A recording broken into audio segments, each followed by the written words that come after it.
جی میرا سوال یہ ہے کہ ایک حدیث ہے مسند احمد میں کہ حضرت عائشہ رضی اللہ عنہ نے حضرت عمر کی قبر سے پردہ کرا، تو مطلب کیوں کرا پردہ؟ اچھا، یہ روایت ہے، یہ تو صحیح ہے اس کی سند، اور بہت پہلے مطلب میں نے محدث فرم پر بھی اس کی وضاحت کی تھی۔ اس میں روایت کے اخیر میں جو الفاظ ہیں نا، وہ اس پوری حدیث کی شرح کے لیے کافی ہیں۔ حیاء من عمر، اما عائشہ رضی اللہ تعالیٰ عنہ فرماتی ہیں کہ جب میرے والد مدفون ہوئے اور اللہ کے رسول صلی اللہ علیہ وسلم یہاں پہ مدفون تھے، تو میں آتی تھی، تو ایسے نارمل جیسے میں آتی تھی ہمیشہ، لیکن جب عمر رضی اللہ تعالیٰ عنہ یہاں دفن کیے گئے تو اس کے بعد میں پوری طرح سے پردہ کر کے یہاں پہ آتی تھی۔ تو خود کہہ رہی ہیں حیاء من عمر، عمر رضی اللہ تعالیٰ عنہ سے حیا کی وجہ سے، تو ان کا جو یہ عمل تھا عمر رضی اللہ عنہ سے حیا کی وجہ سے۔ اس سے جو کچھ لوگ استدلال کرتے نا کہ قبر میں زندہ ہیں، وہ اس سے ثابت نہیں ہوتا کہ قبر میں زندہ اور وہاں سے وہ دیکھ لیں گے، یہ ثابت نہیں ہوتا۔ آپ سوچئے، خود سوچئے کہ اگر ایسا ہوتا کہ قبر کے اندر سے عمر رضی اللہ عنہ دیکھ لیتے، تو بھائی جب یہ اتنی موٹی جو دیوار ہے یا پرت ہے زمین کی، وہ ان کی نظروں پہ پردہ نہیں ڈال سکتا ہے، تو بھائی کپڑا کیسے پردہ ڈال سکتا ہے؟ تو پردے کا فائدہ کیا رہ جائے گا جب ویسے ہی وہ دیکھ لیتے ہیں؟ یعنی اگر زمین سے دیکھ لیتے ہیں تو پھر پردہ کیسے ریکارڈ بنے گا؟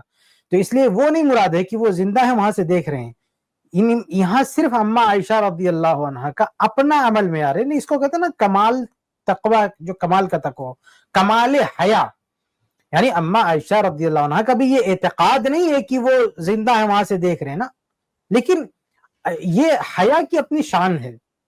اور روایت کے اخیر میں ہے بھی حیاء من عمر، مطلب مینشن ایسا نہیں کہ ہم کوئی ایسے ہی قیاس آرائی کر رہے ہیں، باقاعدہ روایت میں ذکر ہے اس کا کہ عمر رضی اللہ تعالیٰ عنہ سے حیا کرتے ہوئے وہ ایسا جو ہے کرتی تھی حیا میں۔ تو یہ ان کی شان تھی پردے کی، یہی وجہ ہے نا کہ جب ان پر اتہام لگا تو اللہ رب العالمین نے آسمان سے وحی نازل کر کے صفائی پیش کی کہ یہ بری ہیں۔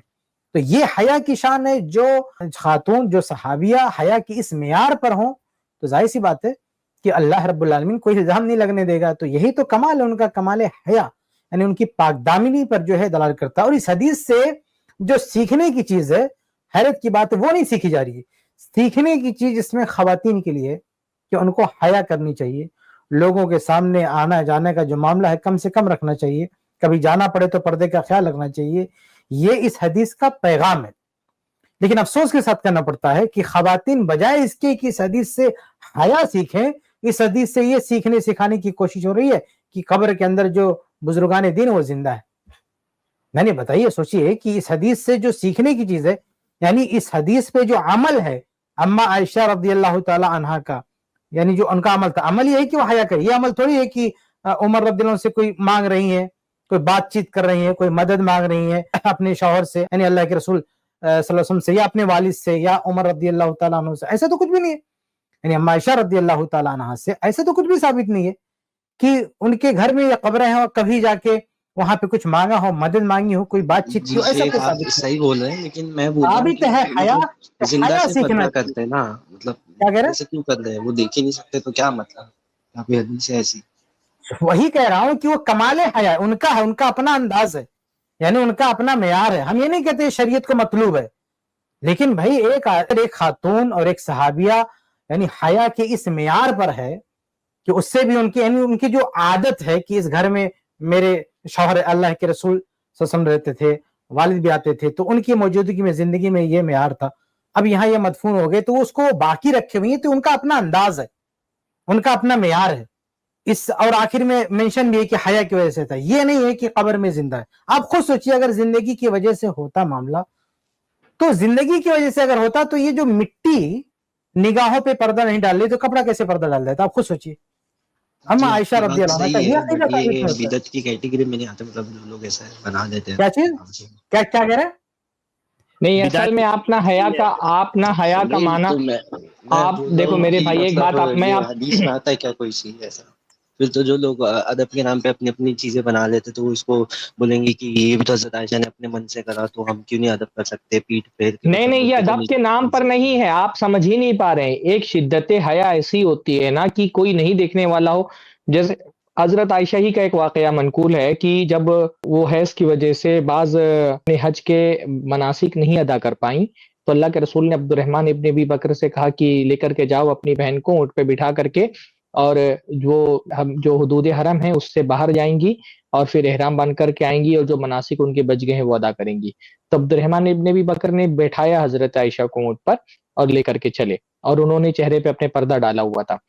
تو جب وہ باہر نکل گئے آبادی سے تو حضرت عائشہ نے دیکھا کہ اب سنسان علاقہ ہے اور کوئی مرد دیکھنے والا نہیں، تو انہوں نے اپنا چہرہ کھول لیا۔ تو عبد الرحمن ابن ابی بکر نے مارا ان کے پیر پہ اور کہا چہرہ بند کرو، حالانکہ کوئی دیکھنے والا نہیں تھا۔ پر ایک شدت حیا ایسی ہوتی ہے نا کہ بعض مرتبہ اس ڈر سے عورت نہیں حیا کر رہی ہوتی ہے کہ کوئی دیکھنے والا ہے، بس اس کی حیا کی شدت ہوتی ہے کہ بعض مقامات پہ اس کی حیا کی شدت باوجود اس کے کہ اس کو پتہ ہے کہ کوئی نہیں دیکھ رہا ہے، پر وہ جو ہے نا اپنا چہرہ نہیں کھولتی ہے۔ تو وہ ان کی شدت حیا تھی، جیسا کہ بھی شیخ کفایت نے بتایا نا کہ اگر معاملہ یہ ہوتا کہ حضرت عمر دیکھ رہے ہیں تو حضرت عمر اگر قبر کی دیوار کے پار دیکھ سکتے ہیں تو کپڑے کے پار تو بالکل بھی دیکھ سکتے ہیں، تو پھر تو پردہ کرنے کا کوئی فائدہ نہیں ہوتا۔ لیکن یہ شدت حیا ہے، وہ یہ سوچ کر کے نہیں کہ حضرت عمر دیکھ رہے ہیں۔ وہاں پر کوئی ایسے الفاظ حدیث کے اندر ہے کہ جس میں لکھا ہو کہ حضرت عمر دیکھ رہے ہیں یہ سوچ کر کے وہ پردہ کرتی تھی، ایسے الفاظ نہیں حدیث کے اندر۔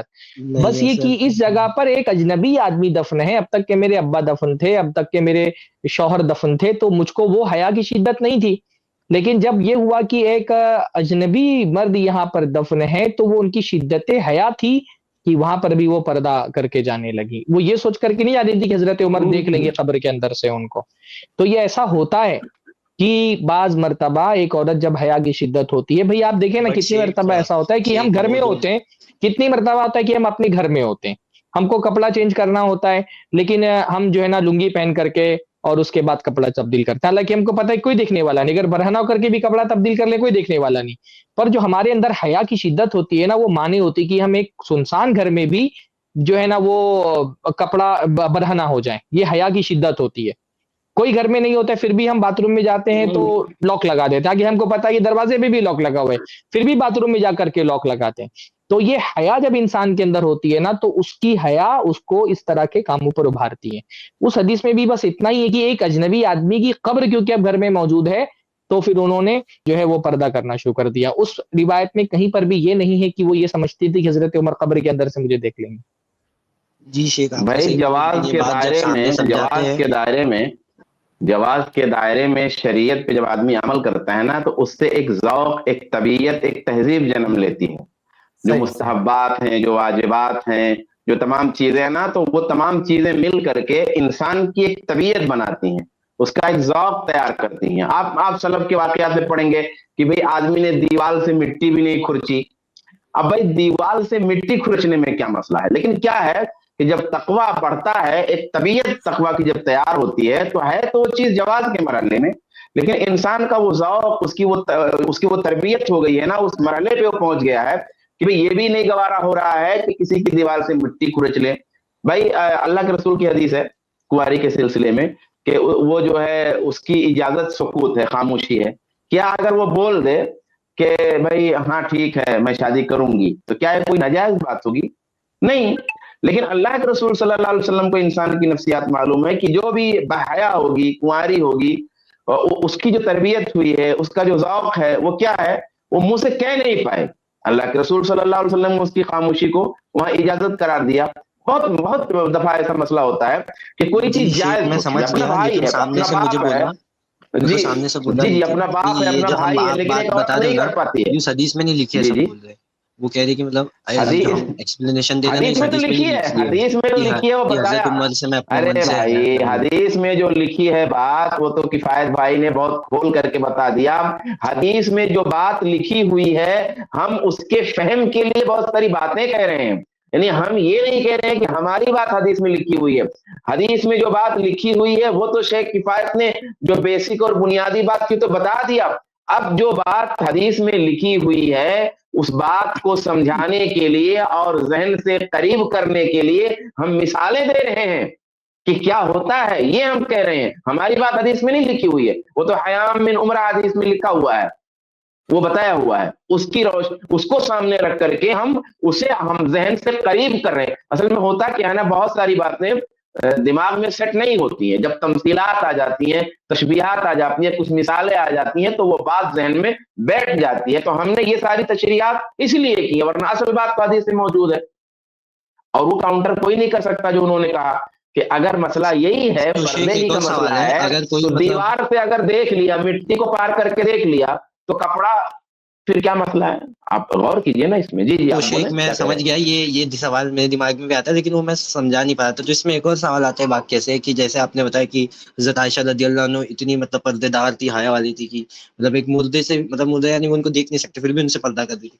تو ایسا ہمارے سب کانٹیننٹ میں کافی ساری عورتیں مطلب اذان ہوتی ہے تو سر ڈھانک لیتی ہے اللہ سے حیا میں, تو مطلب یہ کیا ہے, اس کو بدعت کہیں گے, حضرت عائشہ کی دلیل بنا. اچھا ایک یہ بھی ذہن میں رکھیے کہ اما عائشہ رضی اللہ عنہ نے مردوں کو مطلب پکارا تو نہیں نا کبھی, کیونکہ جو بریلوی مکتب فکر ہے اس کے بہت سارے لوگ اس حدیث سے استدلال کرتے ہیں کہ قبر والے زندہ ہیں, ان سے مدد مانگنا وغیرہ. تو اما عائشہ رضی اللہ عنہ کا ایسا تو کوئی عمل نہیں تھا کہ مدد مانگنا ہے, مجھ سے جا کے کوئی مدد مانگے, یہ کرے, ایسا تو نہیں تھا. باقی یہ جو انہوں نے اذان کے تعلق سے جو انہوں نے کہا ہے, تو دیکھیے اذان یہ عبادت کا مسئلہ ہے. کسی بھی عبادت سے جوڑ کے کوئی چیز آپ کریں گے کہ یہ عبادت ہے اور اس کا یہ تقاضا ہے, تو اس کے لیے دلیل مطلوب ہے.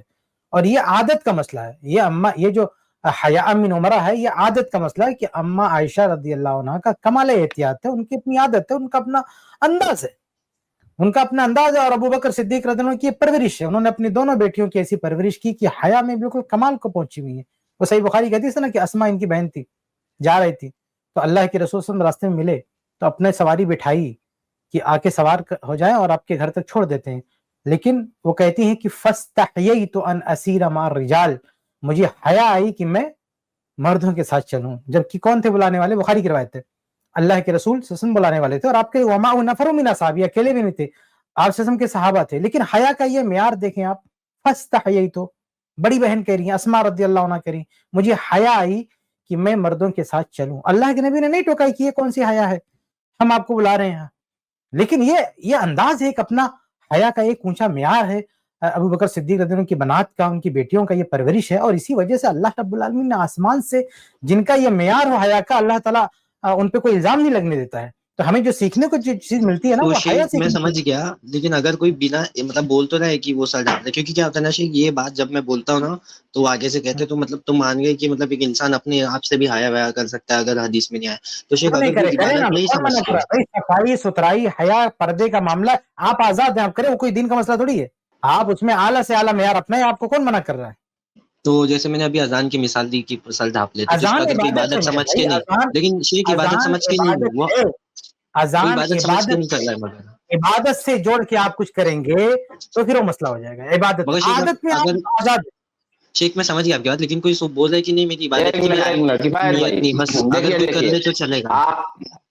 آپ کو اگر سمجھنا ہے, کفایت بھائی نے مسئلہ سمجھا دیا اذان کے, اگر آپ کو عادت سمجھنا ہے تو دیکھیے عادت یہ ہے کہ مان لیجئے کہ کیا نام سے شوہر ہی آیا, عورت کا شوہر ہی آیا, تو عورت نے جو ہے اپنے سر پہ جو ہے دوپٹہ رکھ لیا, عورت کا اپنا شوہر, عورت کا اپنا باپ آیا. اب باپ کے آنے پر جو ہے اس نے جو ہے یہ سب تو ڈھکا ہوا ہے, سر کھلا ہوا تھا, اس نے ادب میں سر پہ دوپٹہ رکھ لیا. یا ماں آئیں بزرگ, اب ماں تو عورت ہی ہے, بزرگ خاتون ہے, ان کو دیکھ کر کے سر پہ دوپٹہ رکھ لیا.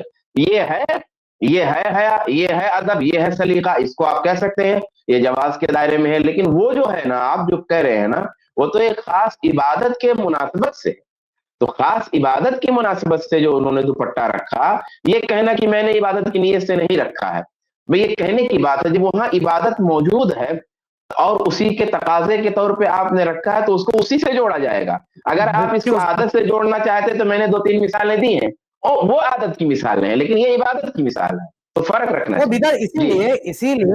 اسی لیے اس کو بدعت کہا جائے گا. اگر کوئی خاتون اذان کے وقت پردے کا اہتمام کرتی ہے کہ جیسے اذان ہم کو پردہ کرنا ہے, ڈھکنا ہے, یہ بدعت ہے, اس میں کوئی شک نہیں. اس کی دلیل چاہیے, دلیل نہیں, یہ بدعت ہے. بہت سارے اہل علم نے اس کو بدعت کہا بھی ہے. تو چونکہ وہ دین آ گیا نا, دین کی وجہ سے ایسا کرنے کی ایک عبادت کا ایک تعبدی بنا دیا نا اس کو, تو تعبدی کی چیز کو بنا دیا تو بدعت تو ہوگا ہی. جی جزاک اللہ, آپ نے میرا ڈاؤٹ کلیئر کر دیا. یہی تھا میرا. شیخ شعبان نے بھی وہ جو اینڈ میں مثال دی مجھے کہ وہ زندہ کی, اور پھر اذان کے تو عبادت اسپیسیفک ہے, تو مطلب میرے کو پھر اور اچھے سے سمجھ آ گیا وہ. جزاک اللہ, آپ سب نے میرے سوال کا جواب دیا. اس کلپ کی فل ویڈیو دیکھنے کے لیے ہمارے چینل پر ضرور آئیں۔ آئی پلس ٹی وی نے ایک نیا یوٹیوب چینل شروع کیا ہے جس کا نام ہے آئی پلس ٹی وی اختلاف کا حل۔ اس چینل پر صرف اختلافی مسائل پر ویڈیوز آئے گی، لیکن دلائل کے ساتھ اور بھائی چارگی کے ساتھ۔ آپ کو میں دعوت دیتا ہوں کہ آپ بھی ہمارے اس چینل کو سبسکرائب کریں، ہماری ویڈیوز کو شیئر کریں اور نوٹیفیکیشن آئیکن کو آل سلیکٹ کریں تاکہ آپ کو ہماری ویڈیوز کا نوٹیفیکیشن مل سکے۔ جزاک اللہ خیر، والسلام علیکم ورحمۃ اللہ۔